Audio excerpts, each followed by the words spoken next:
वहाँ पर जो मोहम्मद शोएब हैं, प्रधान हैं, प्रधान की माँ खुद मुजरा करती थी, प्रधान की माँ खुद देह व्यापार करती थी। प्रधान जी खुद स्वीकार करते हैं और प्रधान जी ने अब निर्णय लिया कि हम इस चीज़ को अपने गांव से निकाल फेंकेंगे। अच्छा ये बताइए, हमारे यहाँ क्या कहते हैं, क्या बिना शादी के बच्चे पैदा कर सकते हैं आप?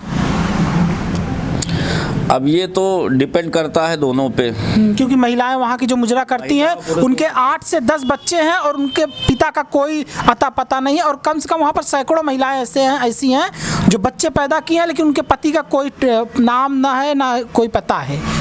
तो इससे तो गांव तो बदनाम होगा ही, जाहिर सी बात है ना। पहली बात, बसंती जी को तो हमें बारंबार प्रणाम करना चाहिए, क्योंकि इतनी बहादुरी के साथ वो लड़ी, सिस्टम के खिलाफ लड़ी हैं। और उनके पतिदेव को भी मैं प्रणाम करना चाहता हूँ, क्योंकि उन्होंने अपनाया सारी समाज के लोगों को भुला करके, चीज़ों को, बुराइयों को भुला करके। तो निश्चित रूप से ये कहीं ना कहीं बहादुरी का कार्य है, बेहद बहादुरी का कार्य है। और वो आगे आई हैं, वो वहाँ के लोगों के लिए मिसाल है। उनको वहाँ का एक तरह से ब्रांड एम्बेसडर बनाना चाहिए, उनसे लोगों को सीख लेनी चाहिए कि भाजपा के वरिष्ठ नेता भी रह चुके हैं जी। उनका कहना ये है कि जो है इन देवियों को बैठा करके इनसे बात किया जाए, फिर उसके बाद इनकी क्या समस्या है उस समस्याओं को सुलझाया जाए। क्या ऐसी महिलाओं को देवी कहना उचित होगा?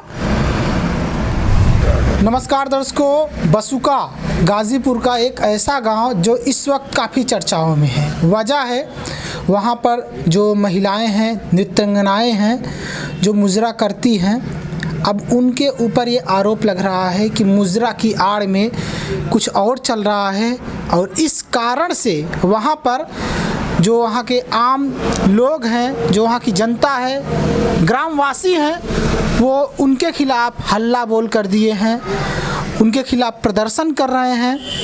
ये कह रहे हैं कि अब बहुत हुआ बसुका गांव में ये सब चीज़ें, अब बसुका गांव को हम और जलील नहीं होने देंगे, बसुका गांव को अब और बदनाम नहीं होने देंगे। दर्शकों, मैं इतिहास की ओर जाना चाहूँगा। 1700 ईस्वी से यहाँ पर बसुका में जो है मुजरा चलता था, और ये जो बसुका में इस वक्त जो मुजरा कर रहे हैं ये डेरा वाले लोग हैं। 2 तरह के लोग होते थे। एक ऐसा क्या कहते हैं हुआ करता था मुजरा जो वहाँ पर स्थापित रहता था, ठीक है, एक तरह से कोठा, जिसको कोठा कहते हैं, वो वहाँ पर हमेशा रहता था, वो इधर उधर कहीं नहीं जाता था। और एक ऐसा रहता था जिसको डेरा वाला कहा जाता था मुजरा, और डेरा वाला मुजरा इधर उधर होता रहता था। और बसुका में जो मुजरा हुआ करता था उसको डेरा वाला मुजरा कहते थे। आज वो डेरा वाला मुजरा जो है अभी भी चल रहा है। जो स्थापित जो कोठा वाला मुजरा हुआ करता था वो ज़्यादा दिन तक नहीं चल पाया।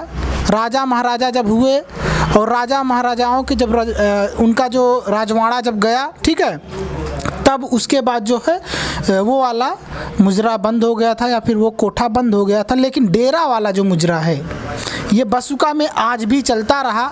लेकिन 1980 में इन लोगों के ऊपर आरोप लगाया गया था गांव वालों के द्वारा कि ये लोग जो है देह व्यापार करते हैं। सहदेव जी के मुताबिक, सहदेव जी उसी गांव से हैं, बसुका गांव से ही हैं, उनके मुताबिक ये बोला गया है कि हम 1980 से यहाँ पर इस चीज़ को ख़त्म करवाना चाहते थे। 1980 से लड़ाई लड़ रहे थे, लेकिन हमारी उस लड़ाई में जीत नहीं होती है, क्योंकि उस वक्त हमारे साथ सारे लोग नहीं थे। लेकिन आज हमारे साथ सब लोग आ चुके हैं, सारे गांव के लोग हैं, अब हमारी जीत होगी और ऐसे लोगों को हम उखाड़ फेंकेंगे जिन्होंने बसुका को बदनाम किया है। हमारे साथ इलाहाबाद हाई कोर्ट के वकील हैं, इनका नाम रविराज सिंह जी है, और ये बताएंगे कि आखिर अगर ऐसा कोई कर रहा है, बसुका को कोई बदनाम कर रहा है, तो उस पर कौन कौन सी धाराओं में मुकदमा दर्ज होगा, क्या क्या उसके खिलाफ सज़ा का प्रावधान होगा। बहुत बहुत स्वागत है आपका। क्या नाम है, शुभ नाम आपका बताइए। मेरा नाम Raviraj Singh, advocate Allahabad high court. अच्छा ये बताइए, जिस तरह से क्या कहते हैं, एक ऐतिहासिक गांव आपने सुना बसुका, बसुका में पहले क्या हुआ करता था, 1980 के पहले जो है वहाँ पर मुजरा हुआ करता था, और फिर उसके बाद वही मुजरा कहीं ना कहीं गांव वालों के मुताबिक जो है एक नया रूप ले लेता है, तो उस पर आप किसको जिम्मेवार ठहराते हैं? अब वहाँ के जो लोग हैं जो इसको बढ़ावा दे रहे हैं, और पहली चीज़ तो हम वहाँ के सांसद और विधायक से बारंबार अनुरोध करेंगे और सरकार से भी अनुरोध करेंगे, बारंबार अनुरोध करते हैं, हाथ जोड़ के विनती भी है हमारी कि ऐसे कार्यों में जो लोग लिप्त हैं उनको दंडित किया जाए, और क्या कहते हैं जो इसके मतलब क्रिएटर हैं, मतलब ये जो जैसा आपने बताया इसके जो क्रिएटर हैं, जो उत्पत्तिकर्ता हैं, ऐसे लोगों को दंडित किया जाए जो इन चीज़ों को बढ़ावा देते हैं। क्योंकि हम लोग एक सभ्य समाज में रहते हैं, तो सभ्य समाज में रहने का एक उत्तरदायित्व बनता है, और दूसरी तरफ हम महिला सशक्तिकरण की बात भी करते हैं, तो आखिर में नारी या महिला जो भी है तो वो कैसे ताकतवर बनेगी, कैसे सशक्तिकरण होगा उसका, तो कहीं ना कहीं इस पर भी हमें विचार करना चाहिए। और अनुरोध यही करता हूँ कि ऐसे कार्यों को बढ़ावा न दिया जाए, और अगर जो लोग ऐसा करते हैं तो उनके खिलाफ जांच करा करके कौन से लोग दोषी हैं तो जांच करके जो दोष पाए जाएं उन पे, तो उसी हिसाब से आपराधिक मुकदमा कायम किया जाए, तथा उसमें जो पीड़ित लोग हैं, विक्टिम जो हैं, जो पीड़िता हैं या पीड़ित हैं, महिलाएं जो भी हैं या उनके बच्चे हैं, जो कुछ हो गया है, उनके पुनर्वास की व्यवस्था उस गाँव को गोद लिया जाए, और उनके पुनर्वास की व्यवस्था, उनके शिक्षा दीक्षा की व्यवस्था, तथा उस गांव को एक नया सम्मान दिलाया जाए गोद ले करके, कि बाहर के लोग उस पर टिप्पणी ना करें। यही हमारा अनुरोध है। उस गांव को एक नया नाम दे दिया जाए। बिल्कुल, उस गांव को एक नया नाम दिया जाए। वही चीज़ मैं कह रहा हूं कि पुनर्वास की व्यवस्था की जाए, उन बच्चों को अच्छे स्कूलों में डलवाया जाए, जिससे मतलब उनके एक अच्छे भविष्य का निर्माण हो सके, इन चीज़ों की पुनरावृत्ति न हो। क्योंकि हम 21वीं सदी के भारत में रहते हैं, और हर मंच पर महिलाएं आज एक अच्छा कार्य कर रही हैं, भारत का नाम ऊंचा कर रही हैं, चाहे सुष्मिता सेन हो, ऐश्वर्या राय हो, तमाम सारी इंडस्ट्री हो, इधर आप चाहे किरण मजूमदार शाह हो, आप क्या कहते हैं राजनीति में आइए, जहां हम बहुत सारे ऐसी महिलाएं हैं जो राजनीति में अच्छा, इंदिरा जी प्राइम मिनिस्टर रह चुकी हैं, तो कहीं ना कहीं हम चाहते हैं कि उनके पुनर्वास की व्यवस्था हो, और जो लोग दोषी हैं उसके लिए तो सरकार उनको कहीं ना कहीं दंड दे उसके लिए। एक वकील हैं, उनका फिलहाल वो नेत्रहीन हो चुके हैं, आंखों से उनको दिखता नहीं जी। उनका नाम शंभुनाथ राय है जी। वहाँ पर जी। और भाजपा के वरिष्ठ नेता भी रह चुके हैं जी। उनका कहना ये है कि जो है इन देवियों को बैठा करके इनसे बात किया जाए, फिर उसके बाद इनकी क्या समस्या है उस समस्याओं को सुलझाया जाए। क्या ऐसी महिलाओं को देवी कहना उचित होगा? पहली बात तो शंभुनाथ राय जी जो हैं भाजपा के पूर्व सांसद रह चुके हैं और वकील भी हैं, तो मैं प्रणाम करता हूं।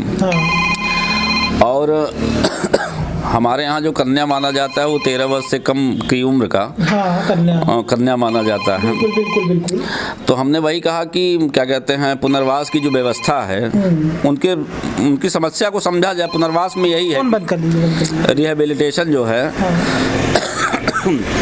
पुनर्वास की उनकी व्यवस्था किया जाए, उनसे उनकी समस्याओं को पूछा जाए कि क्या दिक्कत है क्या दिक्कत नहीं है उनको, उसी आधार पर उनका समाधान किया जाए। पुनर्वास में यही होता है, रिहेबिलिटेशन में यही चीज़ें आती हैं। जैसी जिसकी योग्यता है, योग्यता के आधार पर उनका चयन करके उनका दाखिला कराया जाए। और भारत का संविधान ये कहता है कि राज्य के जो नीति निर्देशक तत्व हैं हमारे, वो ये कहते हैं कि कल्याणकारी राज्य की स्थापना कैसे हो। तो कल्याणकारी राज्य जो है वो अब ऐसे ही कल्याण की भावना रख करके अगर हम बच्चों को कहीं अच्छी सुविधा देंगे, वो भी कल को IAS IPS और ब्यूरोक्रेट्स पैदा होंगे, पॉलिटिशियन पैदा होंगे, पॉलिटिशियन बनेंगे, कहीं ना कहीं जा कर के जज बन सकते हैं, वकील बन सकते हैं, तो उस गांव का नाम रोशन करेंगे, खेल में जा सकते हैं। तो उनके भविष्य का निर्माण कैसे हो, तो ये मतलब सरकार को, सांसद को, विधायक को कहीं ना कहीं आगे आ करके, क्योंकि इनका कोई विरोध नहीं करेगा, इसलिए हम इनसे बारंबार अनुरोध करते हैं कि मामले की पूरी तरह से जांच कराई जाए और जांच करा करके उनके रिहेबिलिटेशन और जो लोग दोषी हैं, जो उत्पत्तिकर्ता हैं, उनके खिलाफ कार्रवाई कराई जाए। बस यही अनुरोध है हमारा। वहाँ पर एक महिला है, नाम है उसका बसंती। बसंती जो है 17 सालों तक ये काम करती थी और बसंती खुद कहती है कि वहाँ पर मुजरा की आड़ में देह व्यापार होता था। हमारे साथ भी ऐसा हुआ करता था और बसंती इस दलदल से निकली। बसंती ने शादी किया ऑटो ड्राइवर के साथ और बसंती करीब 1 करोड़ संपत्ति बनाई है और ये खुल के बोलती है, मीडिया के सामने भी बोलती है। और उसने कहा है कि हमारा जो है आने वाला कल अच्छा हो, इसके लिए हमको सोचना चाहिए। जो बीत गया सो बीत गया। हाँ, और उसने ये कहा, वहाँ पर जो महिलाएं ऐसे कर रही हैं उनको कहा कि अब कम से कम अच्छे रास्ते पर आ जाओ, क्योंकि अब इस गांव को बदनाम मत करो। क्या कहेंगे उस महिला को, जिस महिला जो है 17 साल जो महिला ऐसा काम की, उसके बाद शादी की, जो है अपनी नई दुनिया बसाई। ऐसी महिलाओं पर क्या कहेंगे आप? पहली बात, बसंती जी को तो हमें बारंबार प्रणाम करना चाहिए, क्योंकि इतनी बहादुरी के साथ वो लड़ी, सिस्टम के खिलाफ लड़ी हैं। और उनके पतिदेव को भी मैं प्रणाम करना चाहता हूँ, क्योंकि उन्होंने अपनाया सारी समाज के लोगों को भुला करके, चीज़ों को, बुराइयों को भुला करके। तो निश्चित रूप से ये कहीं ना कहीं बहादुरी का कार्य है, बेहद बहादुरी का कार्य है। और वो आगे आई हैं, वो वहाँ के लोगों के लिए मिसाल है। उनको वहाँ का एक तरह से ब्रांड एम्बेसडर बनाना चाहिए, उनसे लोगों को सीख लेनी चाहिए कि वो ऐसा कार्य ना करें। उनको अच्छा से अच्छा जॉब दिलवाना चाहिए। यही हमारा अनुरोध है सरकार से बारंबार, क्योंकि सरकार और सिस्टम का विरोध अमूमन कोई नहीं करता। तो उनको आगे आ करके अगर ऐसी कोई बात है तो करना चाहिए। वहाँ पर जो मोहम्मद शोएब हैं, प्रधान की माँ खुद मुजरा करती थी, प्रधान की माँ खुद देह व्यापार करती थी। प्रधान जी खुद स्वीकार करते हैं और प्रधान जी ने अब निर्णय लिया कि हम इस चीज़ को अपने गांव से निकाल फेंकेंगे और अपने गांव को एक नया नाम देना चाहते हैं, ताकि आने वाली भविष्य हमको धन्यवाद कह सके, ये नहीं कि आने वाली भविष्य हमको गाली दे सके।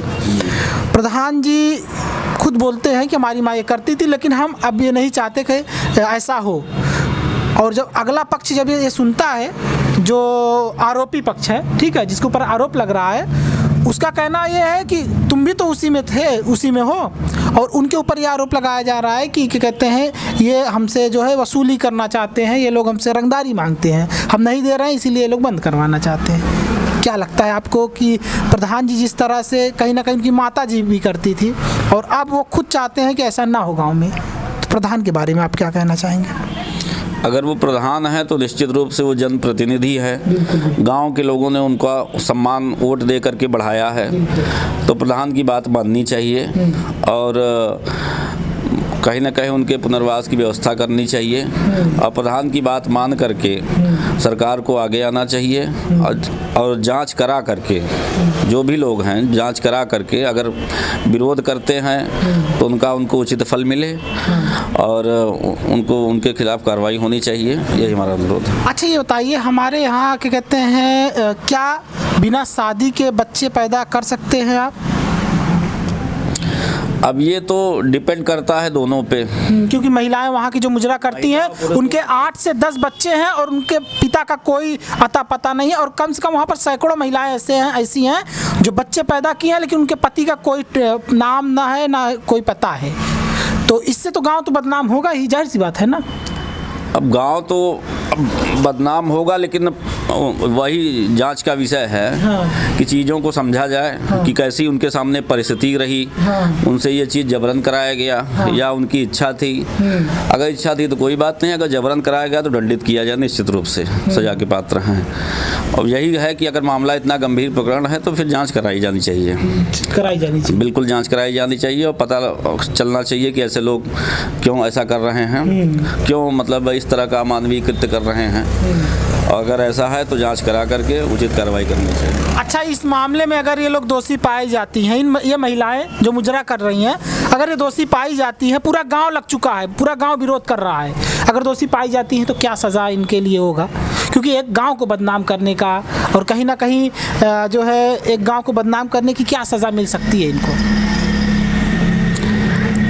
सज़ा यही कि इनकी पुनर्वास की व्यवस्था कराई जाए, इनको समझाया जाए कि दोबारा से इन फ्यूचर इस तरीके का कार्य ना हो और इनको मतलब इनका ये कार्य बदल करके दूसरा कार्य करें अपना जीविकोपार्जन के लिए और उसमें मतलब लोग सहयोग करें। और क्या नहीं, सज़ा वगैरह नहीं है क्या कि इनको कोई अगर ये गलती अगर पाई जाती, क्योंकि इन्होंने अपना जो है खुद का कुछ महिलाओं का अश्लील वीडियो भी वायरल हुआ है और गांव वालों ने भी देखा है। गांव की जब बेटियां बच्चियां और वहां पर बच्चे देखते हैं, मोबाइल खोलते हैं तो उनका वीडियो निकलता है।